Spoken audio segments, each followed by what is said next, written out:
બ્રિજની હાલત છે અને અધિકારીઓને બિલકુલ દેખાતું નથી. આપ જોઈ શકાજો કે માણસ અહીંયાથી ઉતરી જાય છે, પણ અધિકારીઓની જર્જરિત નથી લાગતો, કારણ કે ભાજપના કહેવાતા અધિકારીઓ છે. આજે તમે જો આ રેસ્ક્યુ ચાલી રહ્યો છે, આપણે પ્રાર્થના કરીએ ભગવાનને કે હવે મૃત્યુ આંક વધે નહીં. અત્યારે 11 મૃત્યુના સમાચાર આવ્યા છે. એમના પરિવારને સાંત્વના પાઠવીએ, મૃતકોને ભગવાન એમના ચરણોમાં સ્થાન આપે અને જે ઘાયલો છે જલ્દી સ્વસ્થ થાય.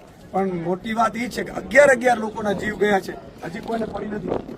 તમે વિચાર કરો, આજે આ બ્રિજની વારંવાર અહીંના સ્થાનિક નાગરિકોના મેં વિડીયો જોયા છે પ્રૂફ સાથે, એ અધિકારીઓ સાથે વાત કરે છે કે ભાઈ આ બ્રિજ તૂટે, ગમે ત્યારે પડી જાય એમ છે, લોકોના જીવને નુકસાન થાય એમ છે, જાનહાની થાય એમ છે, પણ કોઈ ભાજપ પર ક્યાં ફુરસત છે. એમણે તો ટીપીમાં રસ છે, ક્યાંથી ટીપી નીકળે ને ક્યાંથી જમીન લઈએ ને જમીનના ભાવ ઊંચા કરીએ. એમને રસ છે ક્યાંથી કોન્ટ્રાક્ટમાંથી બૂચ મારીએ.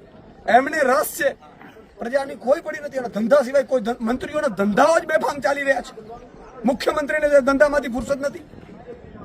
આ સ્થિતિ છે મિત્રો. જો તમે હજી પણ આજે એટલી વ્યવસ્થાઓ હોવી જોઈએ.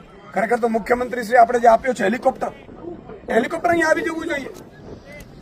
એમણે જરૂરિયાત જે પણ વસ્તુની પડે, પણ દુઃખદ છે ભાજપ પાસે કોઈ અપેક્ષા રાખી શકાય એમ છે નહીં. ભાજપને માત્ર ને માત્ર સત્તા ટકાવી રાખવી, જ્ઞાતિ જાતિ ધર્મના આગેવાનોને આગળ કરીને અને કઈ રીતે એમાંથી મલાઈ સેરવવી, એના સિવાય કોઈ રસ નથી. એટલે આશા રાખીએ કે આવી દુર્ઘટના બીજી ન બને ને 2.5 વર્ષમાં આ આખી પાપની પોટલી અહીંથી વિદાય લે એવી પ્રાર્થના કરીએ ભગવાન.